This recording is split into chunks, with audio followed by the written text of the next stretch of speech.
Welcome everyone to the Structured Data and Feeds Insight Lab.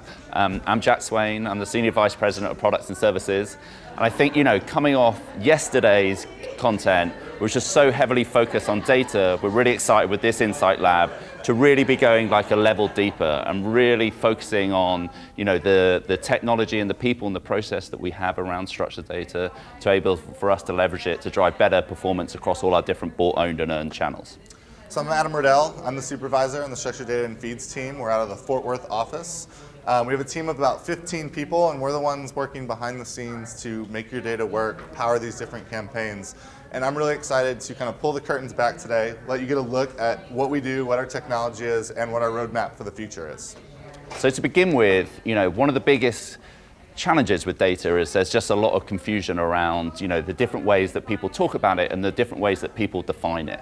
And what we're talking about when it comes to structured data is really about just taking any data that's available that can be meaningful for us to help us drive better performance.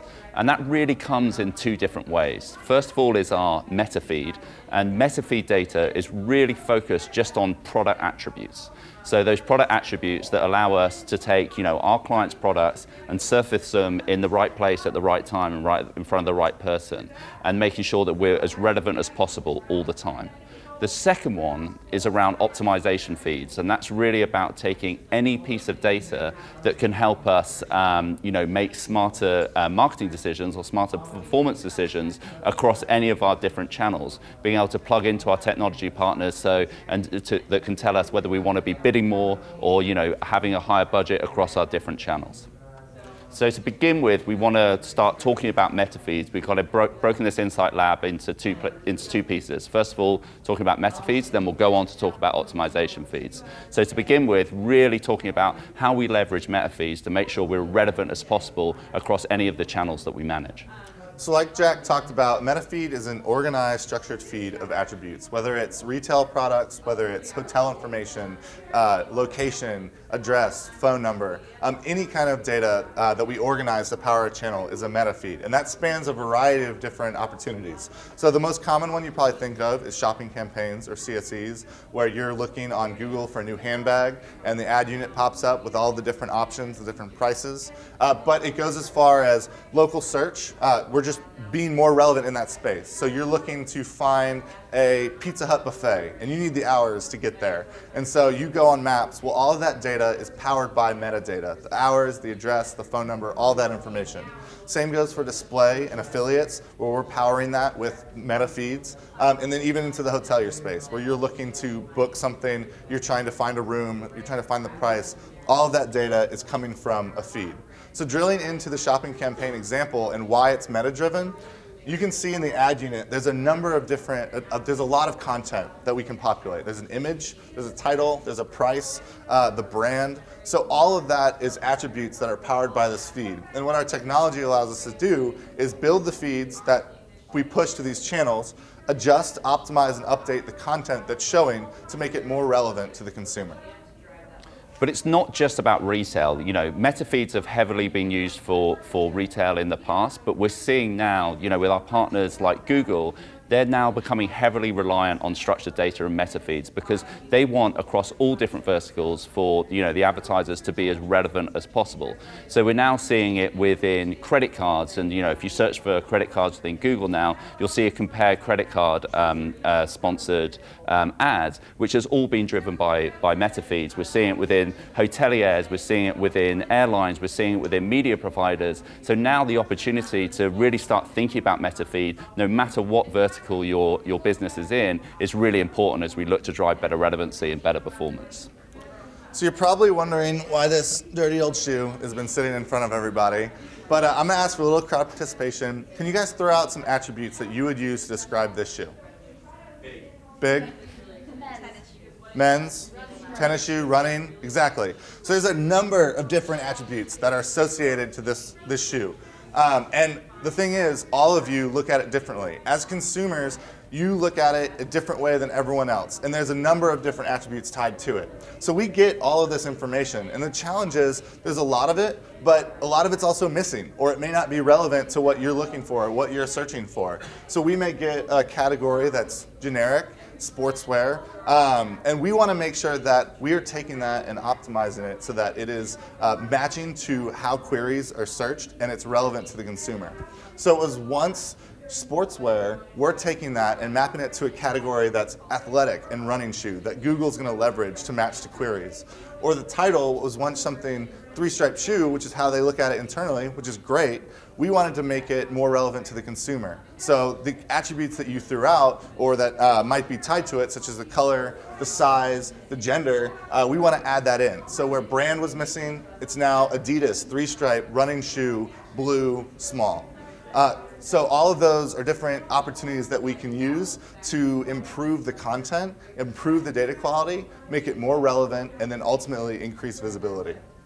One way we've been able to do this for Adidas during the World Cup was we looked at the metadata and we saw that if all the products, we could identify which ones were related to World Cup teams, so Germany or Uruguay, and we targeted those separately. So whether it was shoes or jerseys specific to those teams, we could segment those out. And then during the World Cup, when teams would win or lose in real time, we could adjust the visibility on those products based off of how they were performing. So when Germany beat Brazil 7-1 in the semifinals, we immediately went on in real time and adjusted the bids on the Germany products to increase visibility. Doing that over across all of the campaigns drove 26% lift in revenue and kept our costs flat. So we can see that by just being more relevant, we can drive better performance and hit those revenue increase, and we can do it across a whole host of different verticals. We work with a whole host of different clients, lots of retail clients, but we're also managing ADP's local inventory using a meta feed to make sure it's relevant all the time. We're managing Hilton's meta feeds to ensure that when you're searching on Kayak or you're searching on TripAdvisor, that we're always got the right Hilton inventory and the right price coming up at the right time. And we're doing it across a whole host of different partners. In fact, over 350 different media partners that we're using meta feeds to ensure we're being relevant as possible for our brands. So it's not just with Google, it's also with the likes of Pinterest or Shopzilla or Polyvore. And what's really making that possible is the team, and the team leveraging the technology that we've built that's able to take in all of that data and be able to produce a meta feed to make sure it's relevant for the engines that we use. So like Jack said, over 350 partners globally, and that list is expanding. If there are new partners that we want to work with to send a feed to, we can add that in. My team currently manages 16 million unique products on a daily basis. So there's a lot of information flowing in and out of technology that we can be leveraging more and more of. And what has happened is retail is really a signal about what's to happen for all the other verticals. So, we've seen a huge increase in the amount of volume that we're getting from PLAs with retail, and we're expecting to see that same increase for, all those other ad units we were talking about for credit cards, for, hotels, for airlines. And so, what we really want to stress is that now is the time to start thinking about, no matter what category you're in, is how you can start thinking about meta feeds to be more accurate, to be more to increase your visibility in all the different engines in which you're playing and increase the relevancy. So the next part we want to talk about, moving away from meta feeds, is really about optimization feeds. So just again, optimization feeds is using any data that really helps us to power the channels that we use with data-driven insights. So there's really two challenges with optimization feeds that you're likely aware of. There's a number of different data sets and they're siloed. Their e-commerce team owns some of it, the stores team might own location information. There may be third-party data triggers that are owned by a separate team. Inventory information may be owned by a separate team. All of this is isolated and it's hard. It's hard to get access to all of that and to leverage all of it, especially internally. And the other challenge is that that's a lot of data. There's a lot of data that we could be using, and we want to make sure that we're leveraging all of it to the best of its ability. So we've built a technology that allows us to look at these data insights and pull them in and adjust to what we're looking for. So we need to start thinking about more than just product data. Normally we just think about what's required to power the campaigns that we're running. But the reality is, if we're looking at things like inventory, we can take how much is left and adjust the visibility on that, the business importance, the margin. Are there ways that we can drive better visibility or improve the products that are most important to your overall business? Same thing for location information if we're not already using it, consumer insights if we aren't pulling those in, social signals that we could be pulling in, any kind of third-party data trigger that's relevant to your products. We want to take that and then leverage it in our campaigns in real time. So we built a technology called Responsive that allows us to take those data sets and activate against them. So things like adjusting your bids or adjusting your visibility on certain product sets. So that's a lot. It's a lot of data, and that's hard to put all that together. So while that's a long-term project, there are short-term things that we can be doing right now. So if you have margin data and you can pass that through in the feed, we can take that and then adjust how we show that product from a visibility standpoint, pay a little more, pay a little less for the bids. If that's something that is important to the business, we can build those rules and build that in right now. So while we're looking to get a number of different data sets and make this as efficient as possible and use as much information, we can really do it with anything that you have available right now. So one way we were able to do this already was with Hilton. So you may have seen, if you were here last year, the flight cancellation tool. This was one way we were able to use a third-party data source to adjust how we showed campaigns and improved performance on those campaigns. So we identified any flights that were canceled in a certain area, and we actually created a radius around that flight cancellation and looked for hotels that were in that area. So if you were trying to fly to Asheville from Dallas and your flight got canceled, we could bid up hotels in Dallas that were nearby during that flight. So we would look at a third-party data source, pull that in, and then increase the visibility on those hotels. Doing that drove a 13% lift in revenue and almost 10% lift in traffic. So those are just a couple examples of ways that we've been able to leverage, or we can leverage data to drive more efficient performance on your campaigns. And Adam talked about all those, one of the challenges being all the data living in a silo in all those different places. Another challenge is that, where that data lives isn't necessarily owned by, the marketing team or your e-commerce team. And so one of the things that we have introduced is a service called iConnect. And iConnect is our technology team that is able to go into your business and work with the owners of the data, whether it's your IT team or whoever owns those different pieces of data that we want to leverage for, an optimization feed, and actually help with building the API that allows it to connect to the technology so that we can use it in an automated way and in real time. And so that is something that, so that we can make sure that we can access that data and be using it in the right way. That is something that we've just started introducing at the end of last year that we're seeing a lot of success with. And we're so excited about kind of talking about it now because, a bit like what we talked about yesterday, as we look at that kind of, effort versus benefit, the benefit is now absolutely outweighing the effort that goes into being able to access all that data and use it in a meaningful way. Across all the different clients where we're doing responsive for now, so, as Adam talked about with Adidas and we talked about with Hilton, we're seeing on average that 20% incremental lift in revenue without any additional kind of spend within those bought channels. And so that's why we're so excited to talk about structured data with you all today. And if anyone has any questions, we'd be very happy to answer. Hi, Erica. Yeah.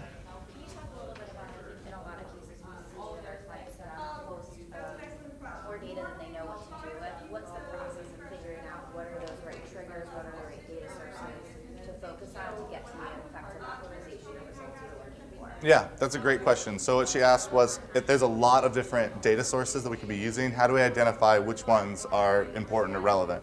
And so that's something that my team will look at. We can go ahead, if you can get us that data, we can identify the ways that we could leverage it to impact the campaigns, and we'll identify which ones we think are most important. But really, it's the partnership between us and the client that we need to happen. So we can bring those recommendations, but we'd really like to connect with you and talk about, here's how we would leverage this, but you're gonna know your business, you're gonna know the relevance, what's the most relevant. So we wanna work together to identify, is this the most important way to use this? Should we be adjusting it? Should we be looking at a different data set? And so really, it's a brainstorm that would happen following that, where we could connect on what are all the different opportunities that we can use, and then what's the output? Is it adjusting a bid? Is it a new content that we add? And then we would come up and determine that, and then we would go back and we would build it into the solution. And search trend data really helps us identify those data triggers that we may want to leverage. So in the Hilton example, when we saw, we saw a correlation between the searches for hotels when flights are already cancelled. So being able to actually use data from Google Trends to actually identify what is the right kind of data trigger that we want to be using to, make sure that we're able to take that, to be able to use that in real time. Yeah.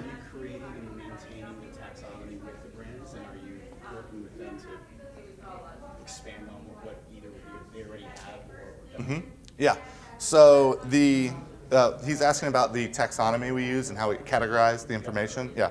So just about every client has their own categorization internally that we use. Some of them are more relevant than others. Some of them are more generic. Some of them might be based off the site. We take what they have and we store that, and then we actually map it internally to our own. And the reason being, there's across all those 350 partners, they all categorize their own way. It's kind of ridiculous. And so we have this giant database of all of their different categories. So whenever Google updates how they categorize, we'll go update our database with how we categorize. And then we'll automatically match to that based off of the database we put together.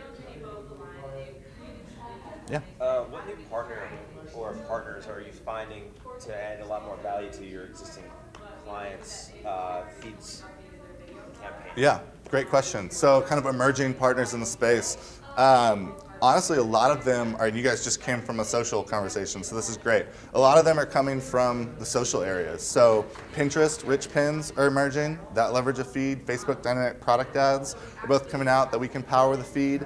Polyvore is another great one. They're more of a shopping engine, but it's all based off of kind of social feedback and people liking products and certain things. And so those are just 3 examples that are specific to retail, but that are really kind of emerging in the space as feed opportunities. And even some of our media partners are trying to get in that space. So if you think about Facebook bought Find, which was a consumer shopping engine. Yep. So they're really interested in this kind of meta feed powered kind of world. And that was a real move for them that allowed us to do the dynamic ads that Adam was talking about. Jeremy, we have one more? Or? I think so, yeah. You can connect.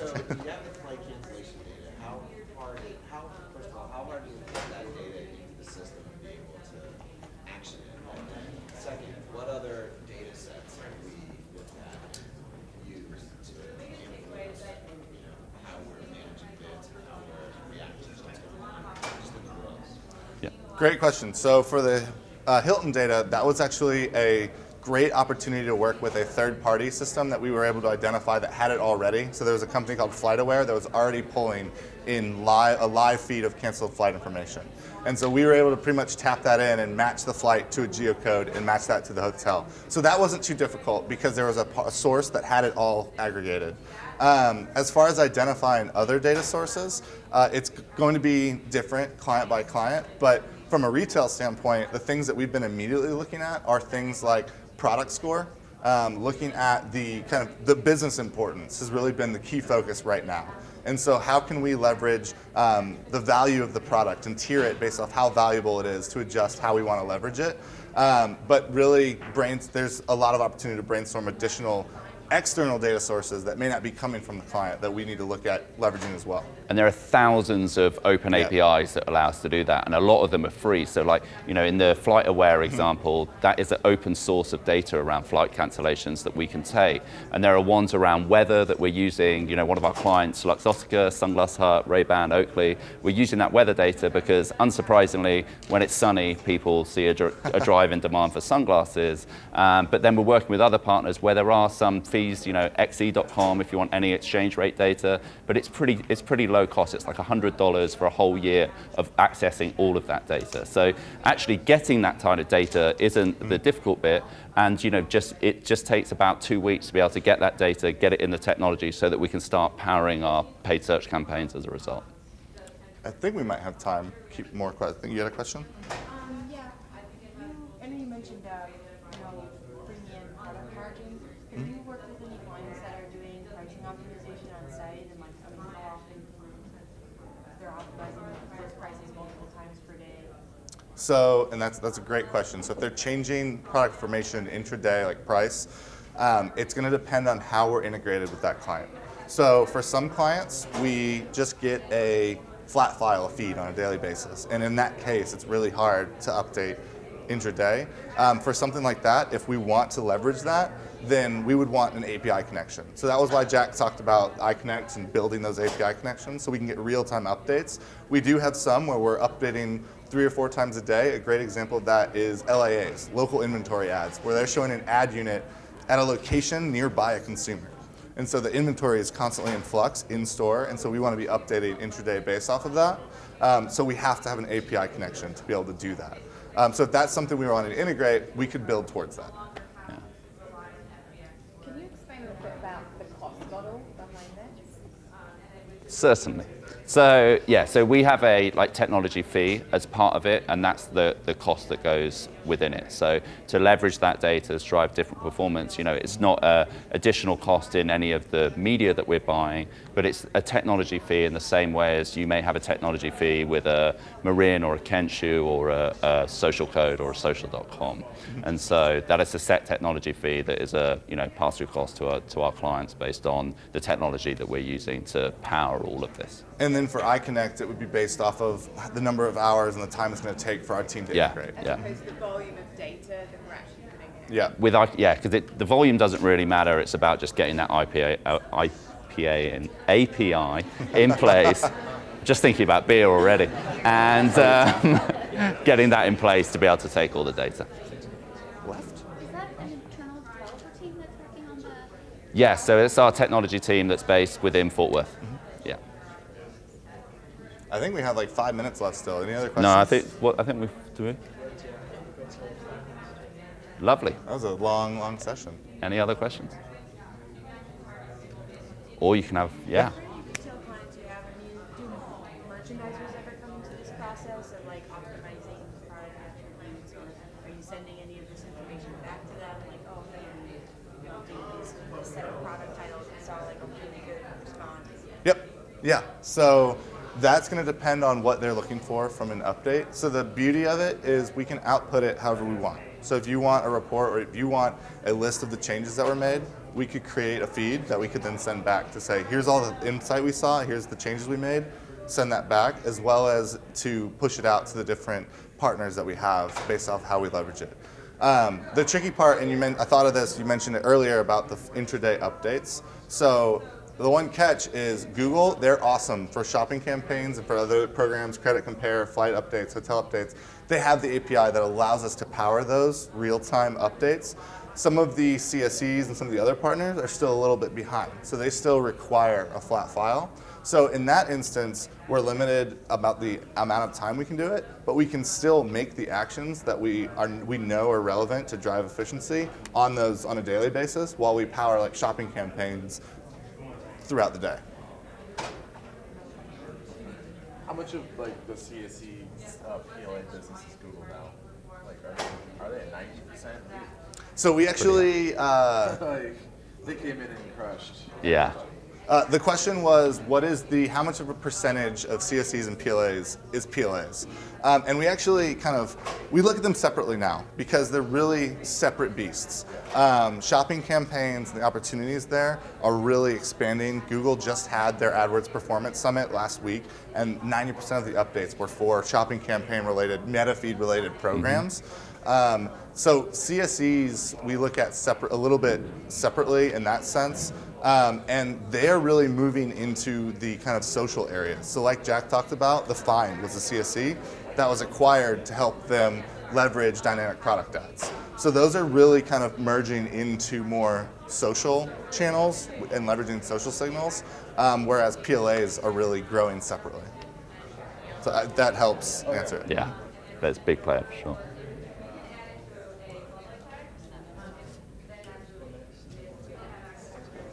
Anything else? One last question? Yeah. Have you used any of this data to inject into a DMP or something like nature? Do you see the two sort of working together? They definitely can work together. So the question was around can it work hand in hand with a data management platform? And essentially really what this technology is, it's a lot like a DMP. It's a data management platform with a lot of rules that's built within it. Yep. But we've had conversations with quite a few different ones. So for example, we're talking with Turn, about how we can actually, connect the two. So when we're thinking about display, we can be using all of these feeds to, power our display partners, whether it's a Quantcast or a Tail, whoever it might be, and we're already doing that right now.